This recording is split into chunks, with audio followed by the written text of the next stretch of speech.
terminus Lindiane 4 Kobada Pont-Colobane boobu tamit c'est une nécessité parce que on a constaté que foofu mun nañ bu ñu ko defaree doon facilité ak transporteur yi bañ a jaar au niveau du rond-point mu doon un raccourci par rapport à ça. beneen tronçon bi mooy le pont de Lindiane bu côte sud jusqu'au milieu de l'aéroport ça aussi c'est juste pour désenclaver parce que boo lay xoolee yoon yi nekk ci biir yëpp c'est chaotique.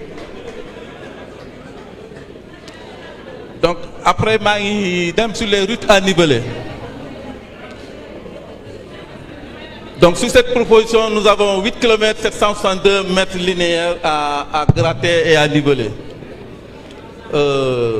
Premier tronçon bi mooy checkpoint de Djibok daral les petits ruminants CMT ba boulevard 54. beneen bi haute tension Sonadis Alwar rond-point Bekandiala.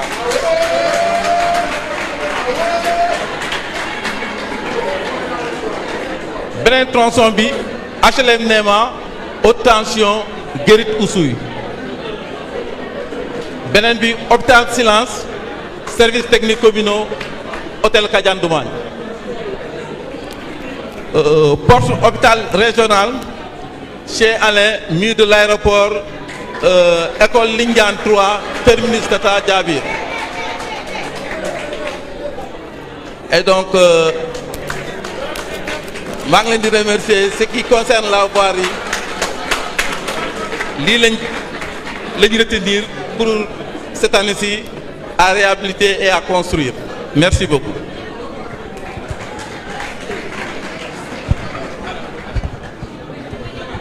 Voilà léegi pour que ñu mën a def liggéey bi parce que dafa bëri il faut que ñu nekk ci gannaaw suñu commencé projeté wala bu kenn jëlee kàddu du wax ñëpp ñu noppi parce que c'est important su ngeen di wax foofu dafay feeñ fii agent voyer moom moo doon wax léegi moom mooy yor service technique bi nga xamante ni équipe bi toog le maire ak équipe bi toog ñoo ko fa teg tali yi ñu war a defar tali yi nga xamante ni dafa bloqué woon kenn mënu koo defar ñi nga xamante ni équipe bi bu ñu ñëwee dañu dax entreprise yi fi nekkoon indi yeneen entreprise teg fi parce que ñooñu liggéeyuñu woon marché yi nga xamante ni dañ leen war a defaraat quand Saoudi liggéey bi dafa taxawoon kenn xamul lu muy nuyu équipe bi yëkkatiwaat nañu liggéey boobu bu macc ay wone nañ ko fii ñu bëgg ñëpp déglu ñu xool li ñuy wone fii c'est important même fu nga xamante ni équipe bi defuñu fa goudron wala defuñu fa pavé am na beneen solution bu ñu trouver lu nga xamante ni mu su fi am muy gratter ko ba nga xamante ni car yi taxi yi dinañ fa mën a romb correctement yooyu la agent voyer doon expliquer léegi nii mais nag il faut que ñu boole ci déglu bu baax ñu comprendre merci.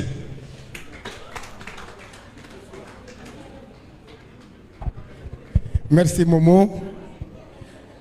Alors dañuy jàll ci beneen projet mais projet boobu benn doomu Ziguinchor moo ko concevoir jagleel ko monsieur le maire pour mu jox ko waa Ziguinchor kooku nag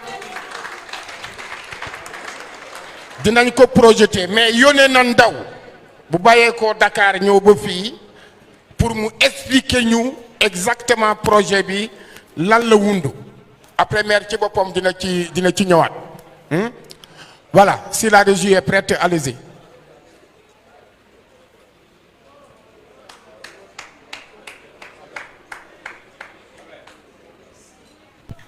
asalaamaaleykum mbokki Ziguinchor ñu ngi leen di nuyu di leen jaajëfal di leen baal àq di leen baalu àq di ñaan yàlla may ñu fekke ko déwén yu bëri di def vidéo bi rek pour introduire présentation wu projet bi nga xam ne soxal nañu amal nañu solo te dina amal solo Ziguinchor yépp ñu boole ko ci portefeuille projet bi ñu am nga xam ne ay sous projet yu bëree gi ci te yépp jëm ci ay infrastructures yoo xam ne fas yéene nañ ko defal suñu dëkk bi ndax dañoo bëgg mu doon l'une des capitales régionales les plus modernes et les plus agréables à vivre fii ci Sénégal ba tax bi projet ñu jublu ko ci li ñuy tuddee le canal du Correntas muy benn canal à ciel ouvert boo xam ne xëccu na ci lu ëpp 2 kilomètres ak genn wàll jógee daanaka booru marché bu kot gannaaw quartier Kajoor traversé dëkk bi yépp ba yegg ca dex ga ba mujj sotteeku ci fleuve bi ñu jàppoon ni canal googu mën nañ ko defar nag ba mu doon lu yanj lay nekk ci suuf di nekk ci suuf ci évacuation waaye ñu defar ci kaw ba mu doon benn parcours sportif boo xam ne waa Ziguinchor nañ fa mën a ñëw doxantu féexlu fa ñu bëgg a entraînement def footing wala yu demee ñu def ko fa mu am aussi garab am ay banc public projet boobu ñu ciy liggéey boobu ba léegi waaye di ci liggéey ak kenn ci doomu Ziguinchor kenn ci doomu Casamance bi nga xam ne dugal na xam-xamam ak mëninam pour ñu mën a defar projet boobu muy Pierre Goudiaby Atepa ak entreprise am Atepa Group ñu fas yéene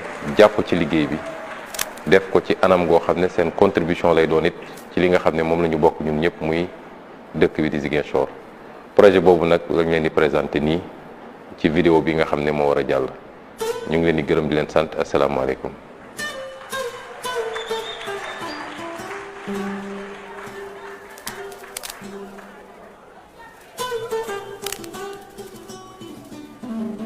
S'il vous plaît, déglu leen bu baax. Ziguinchor, ville capitale de la Casamance naturelle, ville du bon goût et d'un certain art de vivre tranquille, va se voir traversée par un bel espace de promenade urbaine qui va surgir de ce qui était naguère ce canal qui allait de Boucotte et de la cathédrale au quartier de Boudodi que les Ziguinchorois appellent Corinthas. Vous allez faire une belle balade le long des berges de ce canal New Look, rendu à la nature où les promeneurs et les sportifs en famille se donneront quotidiennement rendez-vous. Cette promenade des Ziguinchorois qui vous est proposée sur environ 2,5 km sur un espace aménagé et protégé allant de 27 à 40 mètres de large est agrémentée d'un parcours sportif équipé avec des outils de dernière génération qui vous permettront de vous adonner aux joies du sport, de la musculation et du bien-être, mais aussi d'une grande serre à l'architecture futuriste, abritant un jardin botanique empli de toutes les espèces qui font la renommée de la luxuriance de la verte Casamance. Cet espace apaisant accueillera aussi un restaurant gastronomique à côté duquel les enfants trouveront tout ce qui pourra les émerveiller dans cet espace pensé pour être le paradis des enfants. Parce que nous devons demeurer connectés et être dans le temps du monde, les cybercases et les médiathèques permettront aux Ziguinchorois d'abreuver leurs esprits de connaissance de leur histoire, mais aussi parfois de se réunir à la faveur de grands événements autour d'un écran géant sur une grande esplanade achalandée de nombreuses boutiques et d'espaces de restauration. Les jeunes filles et jeunes garçons auront à leur disposition des terrains de basket, accueillant leurs joyeuses et disputées joutes sportives, entourées de jardins d'où les Ziguinchorois pourront les admirer après avoir sacrifié aux joies de la randonnée sur ce parcours enchanteur et sécurisé. Il est à noter que toutes les infrastructures, bâtiments et installations sont dotés de panneaux solaires, garantissant à cette promenade des Ziguinchorois une autonomie énergétique et lui donnant le label vert et propre. L'ambition de ce projet urbain qui est mise en œuvre est de transformer le cœur de Ziguinchor afin de lui restituer une identité forte, de doter la ville d'un réel pouvoir d'attractivité et de contribuer ainsi à son développement économique, culturel et social. La promenade des Ziguinchorois s'intègre ainsi dans une dynamique mûrie, volontaire et audacieuse d'aménagement et de développement urbain, participant d'une construction citoyenne durable qui engagera la responsabilité individuelle et collective au profit d'une meilleure cohésion sociale et d'un meilleur vivre ensemble.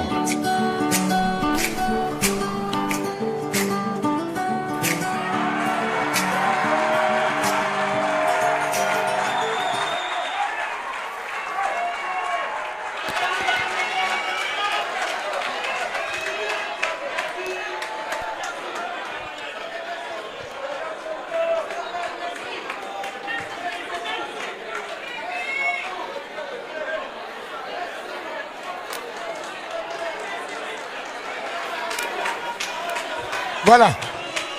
Voilà, merci beaucoup. Merci. Merci, merci. S'il vous plaît.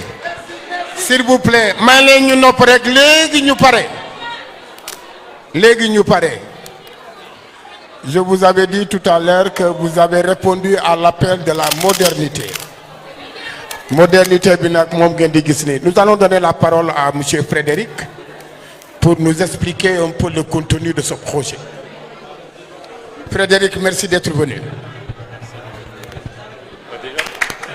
Bonjour à tous déjà. Donc je me présente, Frédéric Dourlan. Voilà, Frédéric, il a été envoyé par Pierre Goudiaby Atepa. Alors lui aussi il travaille à Atepa Technologies, c'est ça? Absolument. Merci beaucoup. Donc je vais vous présenter en résumé le projet. En fait, tout d'abord, le projet Promenade des Ziguinchorois de Pierre Goudiaby Atepa s'inscrit dans une démarche et un esprit éco-responsable. Telle une vallée verte traversant Ziguinchor, cette promenade se veut écologique et responsable.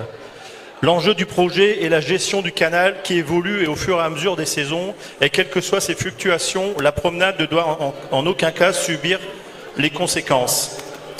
L'idée est de canaliser le flux d'eau, quel que soit son débit, via une canalisation en béton suffisamment dimensionnée et équipée, en cas de pluie abondante, de trop-plein de débordements qui alimenteront des bassins, tampons enterrés de part et d'autre du canal, sous les espaces verts, parkings, etc. Ces bassins seront réalisés avec des matériaux recyclés à base de pneus usagés, nettoyés et déchiquetés en copeaux. En plus d'être économique, ce procédé recycle des matériaux difficiles à traiter en tant que déchets, les pneus. Étant donné la quantité nécessaire de l'installation, d'une ou plusieurs broyeuses sur site permettrait la création d'un pôle d'activité qui pourrait perdurer après la fin du chantier. Process revendable pour d'autres projets, bassins, remblais de chaussées, etc. Des modèles économiques similaires existent en France. Les bungalows seront réalisés avec des containers de transport en fin de vie, donc économiques, reconditionnés, aménagés pour les différents usages. Création de boutiques, artisanat, concept store, restaurants, cyberespace, lieux de rencontre. L'idée est que chaque entité soit autonome, autant que faire se peut, en énergie, donc équipée de panneaux solaires photovoltaïques, y compris pour les éclairages des parvis. Des récupérateurs d'eau de pluie pour les sanitaires, le lavage des espaces, l'arrosage des jardins. Des espaces aménagés et des parcours sportifs verront le jour, tout cela au milieu des jardins paysagers mettant en avant la flore locale avec en point culminant une serre géante.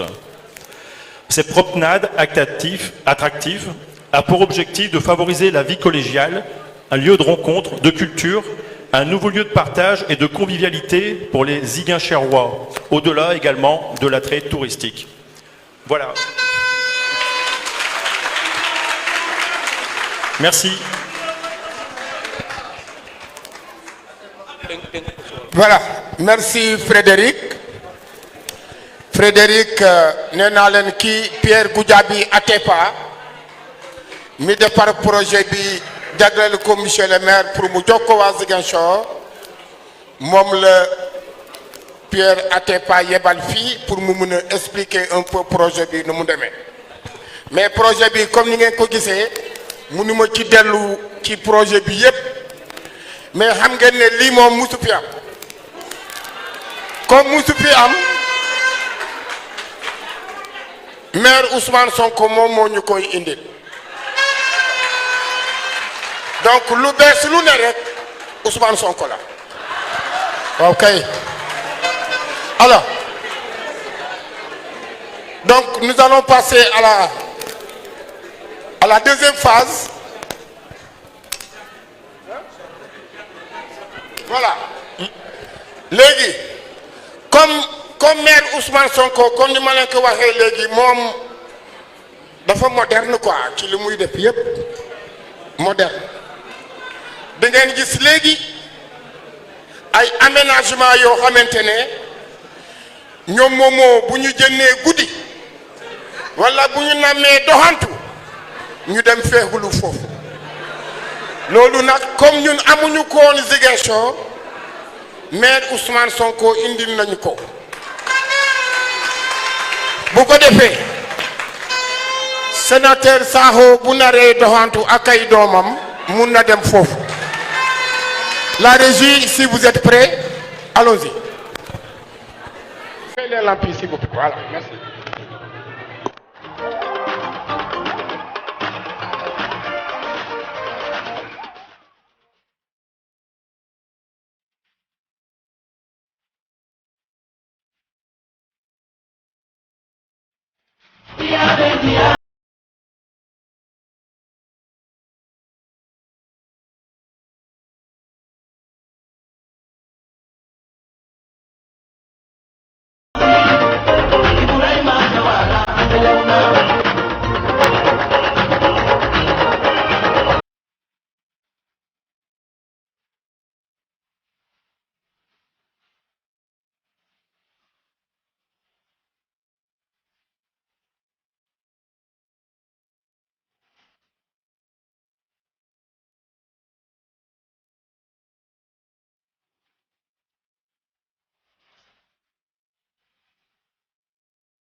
asalaamaaleykum mbokki Ziguinchor ñu ngi leen di nuyu di leen jaajëfal di leen baal àq di leen